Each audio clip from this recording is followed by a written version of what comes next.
नमस्कार, मैं आत्मज्योति आर्य KP news bulletin में आपके साथ। पहले देखते हैं मुख्य समाचार। मुख्यमंत्री बसवराज बोम्मई ने किया बसव कल्याण का 1 दिवसीय दौरा। बसव कल्याण के थिर मैदान में मंच कार्यक्रम में मुख्यमंत्री बसवराज बोम्मई ने लिया भाग। औराद में कांग्रेस द्वारा प्रदर्शन। बेंगलुरु नगर निकाय ने रामनवमी पर पशुवध मांस की बिक्री पर प्रतिबंध लगाया। कर्नाटक में हुई करौली जैसी घटना, शोभा यात्रा पर किया गया पथराव। एमएसआरटीसी कर्मचारी विरोध, शरद पवार के घर प्रदर्शन करने पर 107 लोगों के खिलाफ एफआईआर।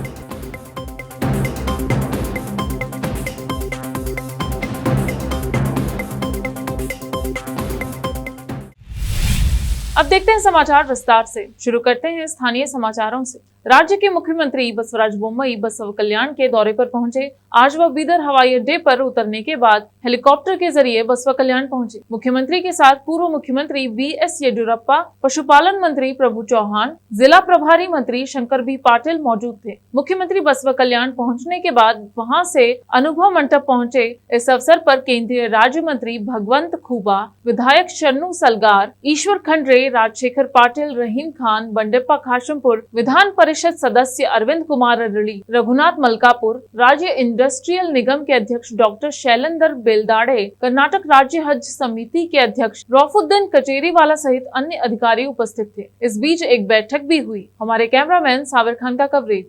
ಈ ಭಾಗದ ಸಮಗ್ರ ಅಭಿವೃದ್ಧಿಯ ಚಿಂತನೆಯನ್ನು ಹೊತ್ತು ನಾನು ಬಂದೆ ಸರ್ ಈಗ ಮಾಡಬೇಕು ಅಂತ ಅಭಿಯಾನ ಮಾಡ್ತೀವಿ ಅಂತ ಹೇಳಿದ್ದಾರೆ ಸರ್. ನೋಡ್ರಿ ಒಂದ್ ಹೇಳ್ತೀನಿ, ಇವು ಯಾವುದೇ ಅಭಿಯಾನಕ್ಕೆ ನಮ್ಮ ಸರ್ಕಾರಕ್ಕೆ ಯಾವುದೂ ಸಂಬಂಧ ಇಲ್ಲ. ಕಾನೂನು ಸುವ್ಯವಸ್ಥೆ ಶಾಂತಿ ಕಾಪಾಡಬೇಕು. ನಮ್ಮ ಸರ್ಕಾರದ ನಜರ್ನಲ್ಲಿ ಎಲ್ಲರೂ ಕೂಡ ಸಮಾನರು. ಅವರವರ ಸಂಪ್ರದಾಯ ಏನಿದೆ ಅವರು ಆಚರಣೆ ಮಾಡ್ತಾರೆ. ನಾವು ಸರ್ಕಾರದಲ್ಲಿ ಕಾನೂನಲ್ಲಿ ಏನಿದೆ ಅದನ್ನ ಅಷ್ಟೇ ನಾವು ಮಾಡ್ತೇವೆ. ಉಳಿದ ಅಭಿಯಾನ ಅದಕ್ಕೆ ಯಾವುದಕ್ಕೂ ಕೂಡ ನಮಗೆ ಸಂಬಂಧ. आज बसवा कल्याण के थिर मैदान कार्यक्रम में भाग लेने पहुंचे मुख्यमंत्री बसवराज बोम्मई, पूर्व मुख्यमंत्री बीएस येडियुरप्पा, जहां उनका स्वागत किया गया। इस अवसर पर केंद्रीय मंत्री भगवंत खूबा, जिला प्रभारी मंत्री शंकर पाटिल, पशुपालन मंत्री प्रभु चौहान, विधायिका शरणू सलगार, विधान परिषद सदस्य रघुनाथ मलकापुरे सहित अन्य उपस्थित थे। इस अवसर पर मुख्यमंत्री बसवराज बोम्मई, पूर्व मुख्यमंत्री बीएस येडियुरप्पा ने संबोधन किया। हमारे कैमरामैन साबिर खान का कवरेज। ಏನು ಕೊಡ್ತೀವಿ ಅಂತ ಬಜೆಟ್ ನಲ್ಲಿ ಇಟ್ಟಿದ್ರು. ಜನವರಿ ತಿಂಗಳಲ್ಲಿ ಸಂಪೂರ್ಣ ಹಣವನ್ನ ನಾನು ಮೊದಲನೇ ಬಾರಿಗೆ ಬಿಡುಗಡೆಯನ್ನು ಮಾಡಿದ್ದೇನೆ. ಅಷ್ಟೇ ಅಲ್ಲ, ಈ ವರ್ಷ 3,000 ಕೋಟಿ ರೂಪಾಯಿ, 1,500 3,000 ಕೋಟಿ ರೂಪಾಯಿನ ನನ್ನ ಬಜೆಟ್ ನಲ್ಲಿ ಇಟ್ಟಿದ್ದೇನೆ. ಏಪ್ರಿಲ್ ಕೊನೆಯ ವಾರದ ಒಳಗಡೆ ಈ ಎಲ್ಲ ಕ್ರಿಯಾ ಯೋಜನೆಗಳಿಗೆ ಅನುಮೋದನೆಯನ್ನ ಕೊಟ್ಟು ನಿಜವಾಗಲೂ ಕೂಡ ವೈಚಾರಿಕ ಪರ್ವದ ಜೊತೆಗೆ ಬಸವನಾಡಿನಲ್ಲಿ ಅಭಿವೃದ್ಧಿಯ ಪರ್ವವನ್ನ ಮಾಡಲು ನಮ್ಮ ಸರ್ಕಾರ ಬದ್ಧವಾಗಿದೆ. ಈ ಏಪ್ರಿಲ್ ಕೊನೆಯ ವಾರದಲ್ಲಿ ಅನುಮೋದನೆಯನ್ನ ಕೊಟ್ಟು ಇದೇ ವರ್ಷ ಎಲ್ಲ ಕಾರ್ಯಕ್ರಮಗಳನ್ನ, ಅಭಿವೃದ್ಧಿಯನ್ನ ಮನೆ ಮನೆಗೆ, ಊರಿಗೆ, ಎಲ್ಲ ತಾಲೂಕುಗಳಿಗೆ ಮುಟ್ಟುವಂತ ಕೆಲಸವನ್ನ ನಮ್ಮ ಸರ್ಕಾರ ಮಾಡ್ತದೆ ಅನ್ನುವಂತ ಮಾತನ್ನ ಈ ಸಂದರ್ಭದಲ್ಲಿ ಹೇಳಕ್ಕೆ ಇಚ್ಛೆ ಪಡ್ತೇನೆ. ಕಲ್ಯಾಣ ಕರ್ನಾಟಕ ಅಭಿವೃದ್ಧಿ ಬಹಳ ಮುಖ್ಯ. ಒಂದು ರಾಜ್ಯ ಸಮಗ್ರ ಅಭಿವೃದ್ಧಿ ಆಗ್ಬೇಕಾದ್ರೆ ಎಲ್ಲ ಭಾಗಗಳು ಅಭಿವೃದ್ಧಿ ಆಗಬೇಕು. ಒಂದು ಭಾಗ ಕುಂಠಿತ ಆಧಾರದ ಆಗೋದಿಲ್ಲ. ಈ ಸಮಗ್ರ ಅಭಿವೃದ್ಧಿಗೆ ನಾವು ಎಲ್ಲ ರೀತಿಯ ಕೆಲಸವನ್ನ ನಾವು ಖಂಡಿತವಾಗಿಯೂ ಮಾಡ್ತೇವೆ ಅನ್ನುವಂತ ಮಾತನ್ನ ಈ ಸಂದರ್ಭದಲ್ಲಿ ಹೇಳಿ, ಮಾನ್ಯ ಮುಖ್ಯಮಂತ್ರಿಗಳಾದಂತ ಬಸವರಾಜ ಬೊಮ್ಮಾಯಿ ಅವರು ಈ ಅನುಭವ ಮಂಟಪದ ಕಲ್ಪನೆ ಅದನ್ನು ಈಡೇರಿಸಕ್ಕೋಸ್ಕರ ನಾವೆಲ್ಲ ಏನು ಪ್ರಯತ್ನ ಮಾಡೋರಿದ್ದೇವೆ, ಮಾಡ್ತಾ ಇದ್ದೇವೆ. ಅದಕ್ಕೆ ಬೇಕಾದಂತ ಎಲ್ಲ ಹಣವನ್ನು ಕೊಟ್ಟು ಅದಕ್ಕೆ ಕಾರ್ಯರೂಪಕ್ಕೆ ತರುವಂತ ಪ್ರಾಮಾಣಿಕ ಪ್ರಯತ್ನವನ್ನ ಮಾಡ್ತೇವೆ. ಅದರ ಸಂಪೂರ್ಣ ಜವಾಬ್ದಾರಿಯನ್ನ ಬಸವರಾಜ್ ಪಾಟೀಲ್ ಸೇಡಂ ಅವರು ವಹಿಸಿಕೊಂಡಿರುವಂತಹದ್ದು ನಮ್ಮೆಲ್ಲರಿಗೂ ಸಹ ಬಹಳ ಒಂದು ಸಂತೋಷ ತರುವಂತ ಸಂಗತಿ. ಸಾಮಾನ್ಯವಾಗಿ ಬಸವರಾಜ್ ಪಾಟೀಲ್ ಸೇಡಂ ಅವರು ಯಾವುದೇ ಜವಾಬ್ದಾರಿ ತಗೊಳ್ಳಕ್ಕೆ ಮುಂದೆ ಬರೋದಿಲ್ಲ. ಇದೊಂದು ಐತಿಹಾಸಿಕ ಒಂದು ಕಾರ್ಯಕ್ರಮ ಆಗೋದ್ರಿಂದ ಈ ಅನುಭವ ಮಂಟಪ ಇನ್ನು 5 ವರ್ಷಗಳ ನಂತರ ಅವರೇ ಹೇಳಿದಂತೆ ಪ್ರತಿನಿತ್ಯ 5,000ಕ್ಕೂ ಹೆಚ್ಚು ಜನ ಭಕ್ತರಲ್ಲಿ ಬರಬೇಕು. ಇಡೀ ದೇಶಕ್ಕೆ ಅಣ್ಣ ಬಸವಣ್ಣನ ಸಂದೇಶವನ್ನ ತಲುಪಿಸಬೇಕು ಅನ್ನುವಂತ ಮಾತನ್ನೇನು ಹೇಳಿದ್ದಾರೆ ಅದನ್ನು ನಾವು ನೀವೆಲ್ಲ ಕಣ್ಣಾರೆ ಕಾಣೋರಿದ್ದೇವೆ. आज बसवा कल्याण में कार्यक्रम में भाग लेने पहुंचे मुख्यमंत्री बसवराज बोम्मई ने शहर के अंबेडकर चौक पर डॉक्टर बाबा साहब मूर्ति का अनावरण की। इस अवसर पर केंद्र मंत्री भगवंत खुबा, जिला प्रभारी मंत्री शंकर पाटिल, पशुपालन मंत्री प्रभु चौहान, विधायक शरणु सलगार, ईश्वर खंडरे, राजशेखर पाटिल, रहीम खान, बंडेप्पा खाशिमपुर, विधान परिषद सदस्य रघुनाथ मलकापुरे, अरविंद कुमार अरली सहित राज्य के विभिन्न निगम के अध्यक्ष व अधिकारी उपस्थित थे। हमारे कैमरामैन साबिर खान का कवरेज। ಹಣಕಾಸಿನ ನೆರವನ್ನು 22 ಲಕ್ಷವನ್ನು ನೀಡಿದೆ. ಆ ನಗರಸಭೆಗೆ ನಾನು ಹೃದಯಪೂರ್ವಕವಾದ ಅಭಿನಂದನೆಗಳನ್ನು ಸಲ್ಲಿಸ್ತೇನೆ. ಶರಣು ಸಲ್ಗಾರ್ ಅವರಿಗೆ ಅಭಿನಂದನೆಯನ್ನು ಸಲ್ಲಿಸ್ತೇನೆ. ಅವರು ಇದನ್ನ ಇವತ್ತು ಮಾಡಿದ್ದಾರೆ. ನಮ್ಮೆಲ್ಲರ ಕೈಯಲ್ಲಿ ಇದರ ಉದ್ಘಾಟನೆ ಮಾಡುವಂತದ್ದು ನಮ್ಮ ಪುಣ್ಯ ಭಾಗ್ಯ. ನಮ್ಮ ನಾಯಕರಾದಂತಹ ಸನ್ಮಾನ್ಯ ಯಡಿಯೂರಪ್ಪನವರು ಈ ಸಂದರ್ಭದಲ್ಲಿ ಬಂದು ನಮ್ಗೆ ಆಶೀರ್ವಾದ ಮಾಡಿರುವಂತದ್ದು ಬಹಳ ವಿಶೇಷವಾಗಿರುವಂತಹ ಮಾತನ್ನ ಹೇಳ್ತಾ ಡಾಕ್ಟರ್ ಅಂಬೇಡ್ಕರ್ ಅವರ ವಿಚಾರಕ್ಕೆ ಅವರ ಕಾರ್ಯಕ್ರಮಗಳಿಗೆ ಮತ್ತೊಮ್ಮೆ ನಾವು ಜಾರಿ ಮಾಡುವಂತಹ ಬದ್ಧತೆಯ ಸಂಕಲ್ಪವನ್ನ ನಾವು ಮಾಡೋಣ ಅನ್ನುವಂಥ ಮಾತನ್ನು ಹೇಳಿ ತಮ್ಮೆಲ್ಲರಿಗೂ ಕೂಡ ವಂದಿಸಿ ನನ್ನ ಮಾತನ್ನು ಮುಗಿಸ್ತೇನೆ. ಧನ್ಯವಾದ. आज कांग्रेस द्वारा पेट्रोल, डीजल, रसोई गैस की बढ़ती कीमतों के खिलाफ शहर के एपीएमसी से एक रैली निकलकर शहर के बस स्टैंड तक पहुंची। रैली में बढ़ती महंगाई के विरुद्ध नारेबाजी की गई। इस अवसर पर तालुका ब्लॉक कांग्रेस अध्यक्ष राजकुमार हलबर्गा, आनंद चौहान, डॉक्टर लक्ष्मण सुरलीकर, अन्य पदाधिकारी उपस्थित थे। हमारे संवाददाता अलीम पाशा का कवरेज।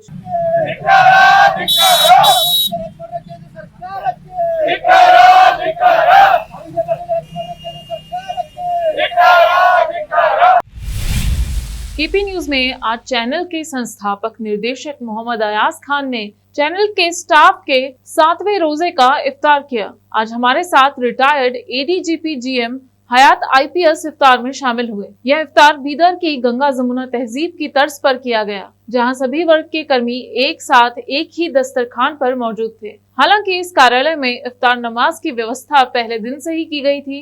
यहाँ इस दस्तरखान पर बिना किसी भेदभाव के एक साथ रोजा खोलते हैं और सब मिलकर दुआ करते हैं। इस अवसर पर हमारे एमडी मोहम्मद अयाज खान ने सबसे एक साथ इफ्तार करने और एकजुट होकर केपी परिवार के सदस्यों की तरह रहने की सलाह दी। उन्होंने कामकाज का जायजा लिया। हमारे सहायक संपादक समीर खान को दिशा निर्देश दिए। इस अवसर पर नूर कॉलेज के प्रिंसिपल डॉक्टर मोहम्मद यूसुफ खान सहित चैनल के reporter, video editor, anchor, cameraman और अन्य सभी कर्मी उपस्थित थे। अब देखते हैं समाचार राज्य के। बृहत बेंगलुरु महानगर पालिका ने रामनवमी के अवसर पर 10 अप्रैल को पूरे बेंगलुरु में मांस की बिक्री पर प्रतिबंध लगाने वाला एक परिपत्र जारी किया, जिसमें आदेश है कि नागरिक निकाय ने कहा कि मांस की दुकानें और बूचड़खाने जो उसके अधिकार क्षेत्र में आते हैं रविवार को बंद रहेंगे। बीबीएमपी ने पहले गांधी जयंती और महाशिवरात्रि पर मांस की बिक्री पर प्रतिबंध लगा दिया था। बीबीएमपी के पशुपालन विभाग के संयुक्त निदेशक ने कहा, श्री रामनवमी पर बूचड़खाने, पशुवध और मांस की बिक्री पर पूर्ण प्रतिबंध रहेगा।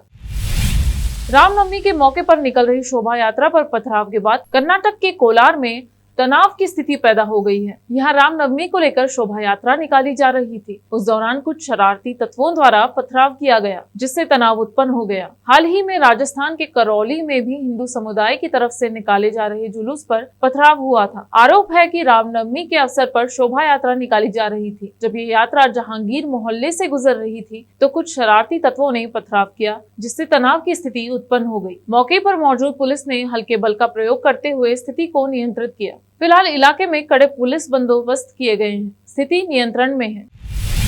विपक्ष के नेता सिद्धरामैया ने शुक्रवार को कहा कि निवेशक कर्नाटक से दूर तमिलनाडु की ओर जा रहे हैं, क्योंकि राज्य में कानून व्यवस्था चरमरा गई है। यहाँ पत्रकारों से बात करते हुए सिद्धरामैया ने कहा, राज्य सरकार कानून व्यवस्था बनाए रखने में विफल रही है। इस प्रकार ओला, जो 10,000 लोगों को रोजगार प्रदान करने की क्षमता रखती है, तमिलनाडु में स्थानांतरित हो गई। अगर यही स्थिति रही तो निवेशक राज्य में निवेश के लिए आगे नहीं आएंगे। फरवरी में बजरंग दल के नेता हर्षा की हत्या के बाद भड़काऊ बयान देने के आरोप में कर्नाटक के मंत्री के.एस. ईश्वरप्पा और भाजपा नेता चन्नबसप्पा एस.एन. के खिलाफ प्राथमिकी दर्ज की गई है। पुलिस ने स्थानीय अदालत के आदेश के बाद मामला दर्ज किया है। शिवमोगा के एसपी लक्ष्मी प्रसाद ने कहा, शिकायत के आधार पर हमने मामला दर्ज कर लिया है, जांच की जा रही है। अब लेते हैं एक छोटा सा ब्रेक, जल्द लौटते हैं ब्रेक के बाद। हिंदुस्तान के हर कोने में हम हैं मौजूद। 24 घंटे हालात पर गहरी नजर, खबरों से जुड़े चुपते सवालात और आपको दिखाता है धार्मिक, सामाजिक, राजनीतिक, लोकल और इंटरनेशनल न्यूज की सबसे बेहतर कवरेज, जो आपको रखती है हर पल बाखबर। देश और दुनिया भर की खबर के लिए देखते रहें KP news 24/7। Noor education trust Bidar की ओर से चलाए जाने वाला Noor MEd and BEd college Bidar, recognised by NCTE Delhi and affiliated to Gulbarga University, Gulbarga. Admission are open for the academic year 2021-22. विशेषज्ञ और सक्षम शिक्षकों द्वारा शिक्षा प्राप्त करने के लिए नूर एमएड एंड बीएड कॉलेज में दाखिला लें और शांत वातावरण में शिक्षा प्राप्त करें। बीदर शहर में बेहतर शिक्षा का एकमात्र केंद्र Noor MEd and BEd college, Shahpur gate, Bidar. Phone numbers 9945283920, 8482221297। रोगियों की सेवा और देखभाल करना जहां बड़े सम्मान की बात है, वहीं ये एक सम्माननीय पेशा भी है।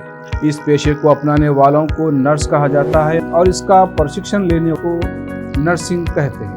इस नर्सिंग कोर्स की शिक्षा लेने के लिए सुखद वातावरण और अच्छे प्रशिक्षण केंद्र की आवश्यकता होती है। नर्सिंग कोर्स की शिक्षा देने वाला बीदर में एकमात्र केंद्र है श्री नानक झिर्रा साहेब फाउंडेशन बीदर की ओर से चलाए जाने वाला Shri Nanak Jhirra Saheb college of nursing, affiliated to Rajiv Gandhi university of health science Karnataka, जहां पर विशाल क्लासरूम, बेहतर प्रयोगशाला, कम्युनिटी लैब, न्यूट्रिशन लैब, विशाल और सुखद वातावरण में नर्सिंग की शिक्षा देने की सुविधा, विशाल और सुंदर कॉन्फ्रेंस हॉल, हवादार और बड़ी सी लाइब्रेरी के साथ साथ सभी प्रकार की उपयोग की जाने वाली सामग्री के साथ एनाटॉमी लैब और एडमिनिस्ट्रेशन ऑफिस उपलब्ध है। Vice chairperson Mrs Reshma Kaur की देखरेख में चलाए जाने वाला और प्रिंसिपल मिस्टर महांतेश की निगरानी में बेहतर नर्सिंग ट्रेनिंग का एकमात्र केंद्र Shri Nanak Jhirra Saheb college of nursing, near Nehru stadium, Bidar. Admission are open for the academic year 2021-22. Phone number 08483228272. स्वागत है आपका ब्रेक के बाद। आइए देखते हैं अन्य समाचार। महाराष्ट्र राज्य सड़क परिवहन निगम के हड़ताली कर्मचारियों के एक समूह ने शुक्रवार को राष्ट्रवादी कांग्रेस पार्टी के अध्यक्ष शरद पवार के दक्षिण मुंबई स्थित सिल्वर ओक आवास के सामने अचानक जोरदार विरोध प्रदर्शन किया और आरोप लगाया कि पवार ने उन मुद्दों को सुलझाने के लिए कुछ नहीं किया। इस मामले में मुंबई पुलिस ने 107 लोगों के खिलाफ दंगा करने और साजिश रचने की धाराओं में प्राथमिकी दर्ज की है। हिमाचल विधानसभा चुनाव से पहले आम आदमी पार्टी के प्रदेश अध्यक्ष और संगठन मंत्री ने बीजेपी ज्वाइन कर ली। इसके बाद दिल्ली के डिप्टी सीएम और आप नेता मनीष सिसोदिया ने कहा कि हम जिन नेताओं को पार्टी से निकालने वाले थे, बीजेपी ने उन्हें गले लगाकर पार्टी में शामिल किया है। शुक्रवार देर रात आपके प्रदेश अध्यक्ष अनूप केसरी, संगठन महामंत्री सतीश ठाकुर समेत 3 नेता बीजेपी अध्यक्ष जेपी नड्डा के मौजूदगी में पार्टी में शामिल हुए। इन नेताओं पर आरोप लगाते हुए मनीष सिसोदिया ने कहा, ऐसा आदमी जिसके खिलाफ हम जांच कराने वाले थे और जिस व्यक्ति को हम पार्टी से निकालने वाले थे, ऐसे व्यक्ति को बीजेपी ने गले लगाकर अपनी पार्टी में स्वागत किया है। कांग्रेस नेता राहुल गांधी ने शनिवार को दिल्ली में एक कार्यक्रम के दौरान बीजेपी सरकार पर निशाना साधा है। राहुल गांधी ने कहा, मैं सत्ता के बीच पैदा हुआ, लेकिन अजीब बीमारी है कि मेरी उसमें दिलचस्पी ही नहीं। उन्होंने कहा, बहुत ये नेता हैं जो सुबह उठते ही कहते हैं सत्ता कैसे मिलेगी, रात तक वे यही कहते सो जाते हैं, फिर सुबह उठ के कहते हैं कि सत्ता कैसे मिलेगी। मैं सत्ता के बीच में पैदा हुआ, लेकिन बड़ी अजीब सी बीमारी है कि मेरा उसमें इंटरेस्ट ही नहीं है। राहुल गांधी ने आगे कहा कि जब उत्तर प्रदेश चुनाव से पहले हमने बसपा को गठबंधन का प्रस्ताव का मैसेज भेजा तो उधर से कोई भी जवाब नहीं आया।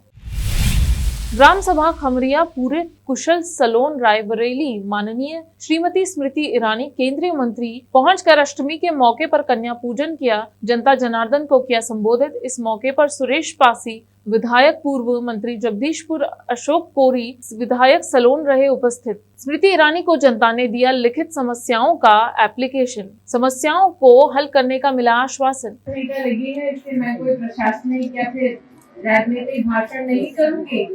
आप सबने गत चुनाव में दल बहादुर कोरी की दिवंगत हुए, आप सब जानते हैं, बहुत ही बीमार रहे, कोविड उनको भी हुआ, लेकिन उन्होंने क्षेत्र की सेवा को नहीं छोड़ा, अपने प्राणों को त्यागा।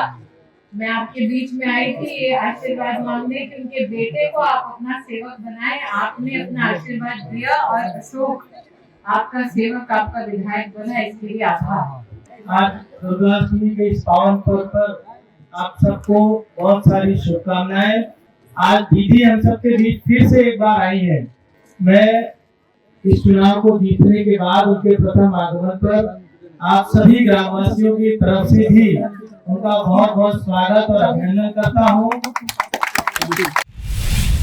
श्रीलंका की मुख्य विपक्षी पार्टी समागी जन बालवेगया ने घोषणा की है कि श्रीलंका सरकार आर्थिक संकट से प्रतिकूल रूप से प्रभावित द्वीप राष्ट्र के लोगों को तत्काल राहत प्रदान करने में विफल रही है और पार्टी राष्ट्रपति गोटबाया राजपक्षे की सरकार के खिलाफ अविश्वास प्रस्ताव लाएगी। एसजेबी ने कहा कि हमने श्रीलंका के राष्ट्रपति गोटबाया राजपक्षे के खिलाफ अविश्वास प्रस्ताव लाने का फैसला किया है क्योंकि वह आर्थिक नीतियों के संबंध में देश को संबोधित करने में विफल रहे हैं। हमने सभी विपक्षी नेताओं के साथ एक बैठक बुलाई है और जल्द ही इस पर अंतिम निर्णय लेंगे। श्रीलंका में विपक्ष के नेता साजिद प्रेमदासा ने एएनआई को राजपक्षे सरकार के खिलाफ अविश्वास प्रस्ताव लाने की कोशिश की पुष्टि की है।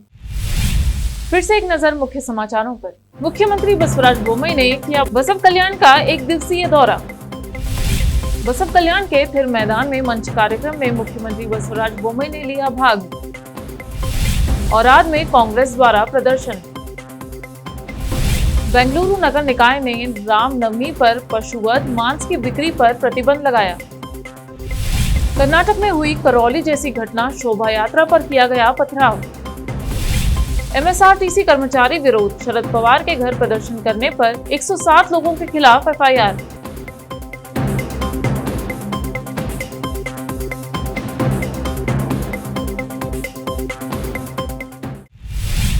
केपी न्यूज में इस वक्त के लिए इतना ही। समाचारों के लिए जुड़े रहिए केपी न्यूज 24/7 से। फिर मिलेंगे कुछ और समाचारों के साथ। धन्यवाद।